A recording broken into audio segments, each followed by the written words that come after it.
All right, guys. Gerald Moore Jr. I am here at Lindsay Art Gallery in the what is this district considered?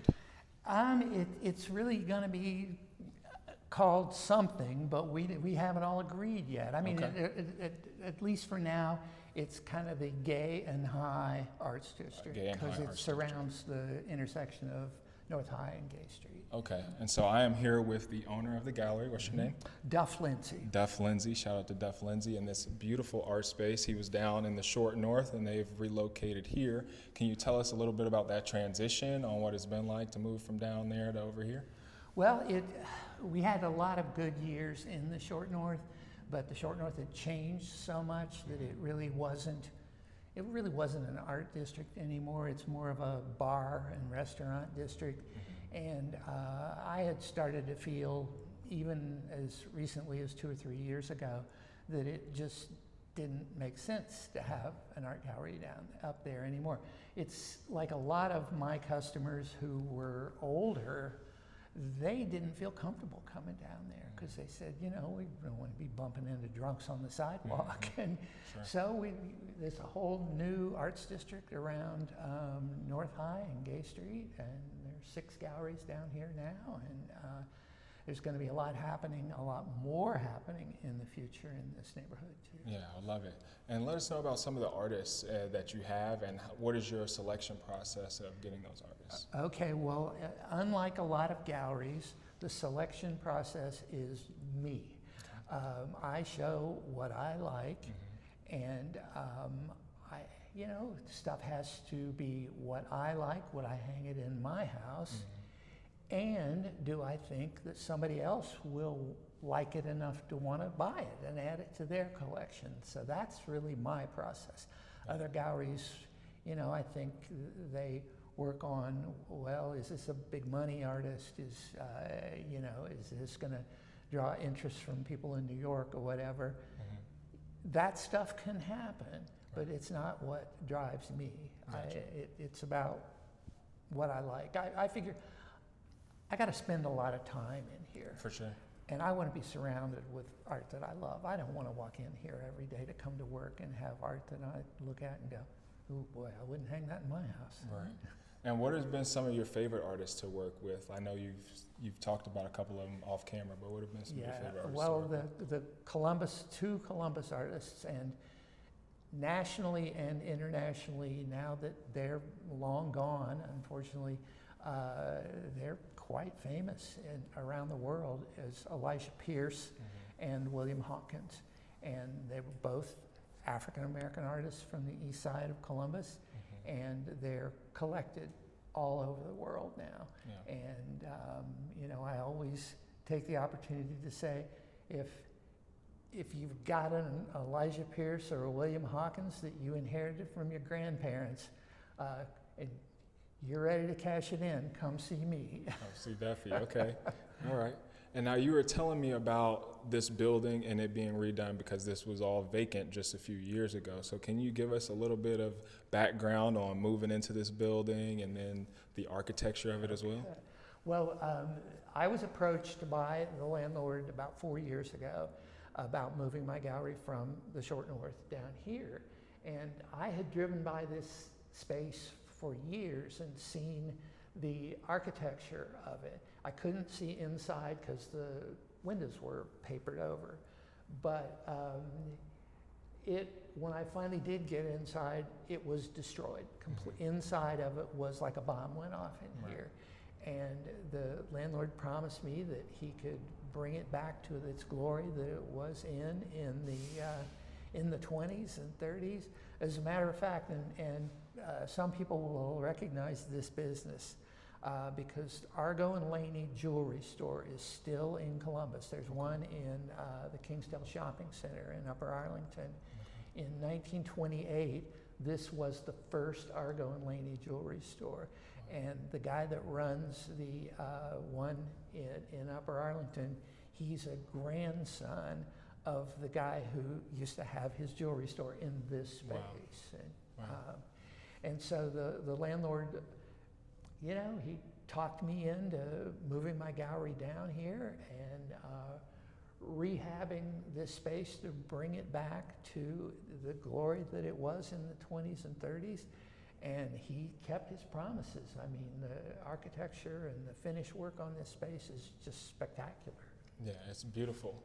And now we were talking earlier about some of the transitions and issues with the economy and just the art culture. And you saying there's just, with obviously local media not being as local anymore, what are some things that you think could help local artists, local galleries, the local community be more engaged in coming to art galleries, or being invested into the art space? What are some of those things that you think could help in the local Columbus community to bring that? Yeah, publicity has become a whole different challenge over the years, because we used to get a lot of coverage from neighborhood newspapers like Columbus Alive, and there was a lot of them down through the years, and they were looking for creative things to do stories on. Well, and we would sometimes get stories on local newscasts. Well, we don't really have local newscasts anymore. All the TV stations are owned by out-of-town companies, and it's just not the same environment for publicity it used to be. The Columbus Dispatch is, I think it's owned by a company in Texas. What do they care about what's going on in Columbus? Right. So we've been left to really try to do our own publicity, but I guess what we would ask is the websites that generate traffic to their websites, that they cover what's going on in the galleries. And we get that to some extent, but we could use a lot more of it. And we need people in Columbus who are interested in art and interested in potentially art collecting. Log on and sign up for those websites and check out and see what's going on. And websites, all of the galleries have their own website. Just go and become a follower of websites, and we won't spam you. Right. It's like, for me, it's LindsayGallery.com, and I think all the different galleries would have their own version of that with their name, and you can get invitations to gallery openings. And one thing that I want people to know, particularly younger people who are interested in art, we don't expect you to buy something. We want to invite you to come to a reception and meet some people and, have a glass of wine, have some hors d'oeuvres, but learn about art. We understand that a lot of the art we sell is probably, it's out of your budget when you're in your 20s and maybe even in your 30s. Right. But come and educate yourself, and it'll be rewarding to you for the education. And then, let's face it, we're running a business. Someday down the line, you may wander in here when you're 40 and you got a good job, and you say, wow, I've got a nice apartment now with bare walls. I want a couple of paintings. Right. I like that painting right there. That's what we need. We want to encourage the collector of the future. Yeah. We're not going to treat you like crap if you're not buying something. Right. Some people are scared to walk in a gallery because they think, oh, it's snobby or something. I feel like it can feel a little intimidating sometimes if you're not used to. I understand it. I was an art collector before.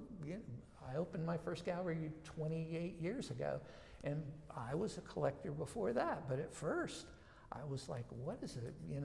A kid from Southern Ohio like me, what do I know about art, and are they going to look down on me or expect me to spend $10,000 on something? And I just had the guts and just walked in galleries in New York and stuff. And I sometimes got treated like crap. Right. And did I care? No, but I got an education along the way. Right. And it's, let's face it, it's available to you, to everybody, because we're in the business of teaching and getting people interested. And if someday you become a customer, that's icing on the cake. Right. So what are some things too that you think Columbus has a great arts community, but it can seem a little disheveled or a little all over the place? What are some things that you think could help the creative community, whether those are younger people or bridging the gap between the older generation and the younger generations? What are some solutions or some resources that are available to help make that connection? That's a tough question, because there aren't as many resources as there used to be, as we've talked about. I would say look for information about art and art galleries locally on the internet, and you will find a ton of stuff. Like I say, every gallery has a website, and so check that out. But we'd like to see more involvement from even neighborhood newspapers, or things that used to be a local newspaper like Columbus Alive, and it got financially impossible for them to print a paper and to give it away. And I don't expect them to keep doing that, because it's financially impossible to do that. But they have websites now, and look at the websites that really are the newspapers of the internet, and they're not controlled by a company in Texas. They're locally owned and operated, and patronize these kinds of media, the few things that we have left, and also encourage them. They're not huge organizations that your message is not going to get through to the people that write the stories. The editors say, look, we want more coverage of what's going on in local galleries. You have an opportunity to have your voice heard in a way that you would never get your voice heard by Channel 4, Channel 6, Channel 10, the Columbus Dispatch. They're just not local entities anymore. And that's nobody's fault. It's just the evolution of the business. But if you want to have an impact and input into that process, just be a squeaky wheel, bug them. And they have to listen to the people that read the content on their website. Because I got to tell you, I know people that run some of these sites, and their big frustration is, how many followers do we have? How many people are we actually getting to? Because they got to sell ads on their websites, and they got to prove to their potential sponsors that they've got X number of people that look at their sites often. And so, you might not think you have a voice, but you do when you've got small local media like that.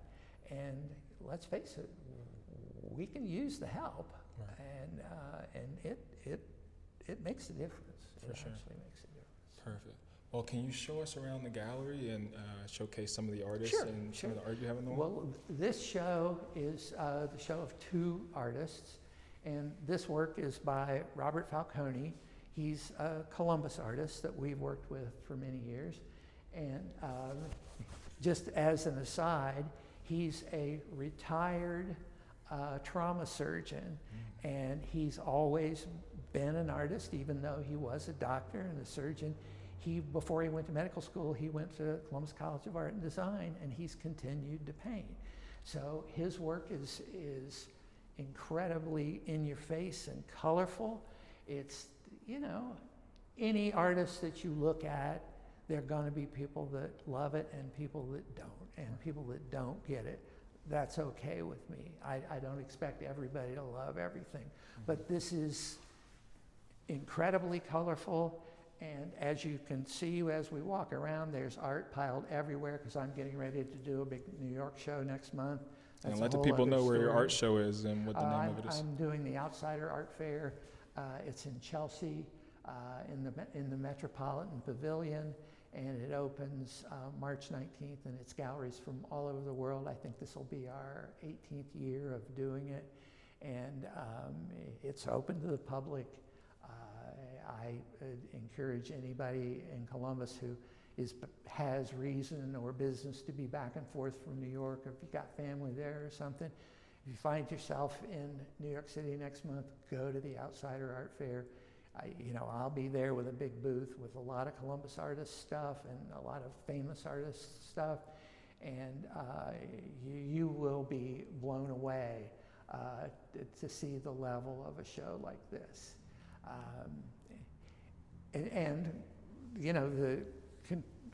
Going on with the idea of what's on the walls in here now, the other artist is Josh Sheffitz, and he's from Cleveland. And this is his first show in Columbus. He's mostly shown in Northern Ohio, in Cleveland, that area up there. But like I said, this is his first show in Columbus, and his work is more abstract. But to me, come down and take a look at it. I think if it doesn't tell you a story, there's something wrong with you. It's not wrong with the art. Mm-hmm. This is good work. Showing us the well, gallery thanks a and lot. sharing all of your information with us. And where can we find you at on social media, website? Okay, yeah, Lindsay Gallery on Instagram, and I have a Facebook page for the gallery, Lindsay Gallery, and What's our location of the gallery here? No, 82? it's 82 North High. 82 North. We're at the northeast corner of Gay and High, so we're on High Street. And we're right across the street from Hank's Restaurant, and there's wonderful restaurants all up and down the street, and more going in all the time. And I'll promise you, if you came back down here in a year or two, you will not recognize this neighborhood, because the plans for what's going to happen to this neighborhood, it's going to grow up to be what the Short North was and what the Short North dreamed of growing up to be and didn't, because it got taken over by mostly bars and restaurants. And we looked at hope toward the future. The same thing won't happen here. And last thing, favorite thing about Columbus right now? Columbus is on the verge of so many changes. And the thing that blows me away is that a lot of people in Columbus don't know that Columbus is now bigger than Cleveland and Cincinnati put together. And that some people, I've told them that, and they call me a liar, but it's true. And it's going to grow at an incredible rate, more all the time. The apartments in all these buildings up and down High Street, they're either completely remodeled or they're in the process of being remodeled, and people are moving in all the time. All the new jobs that are being created by big companies that are moving here, a lot of the people are in their 30s and 40s that are moving here to work for these companies, and they're moving into these apartments. And let's face it, I'm a businessman. I look at that and say, these are my customers of the future, and it's a good thing. It's a good thing. Beautiful.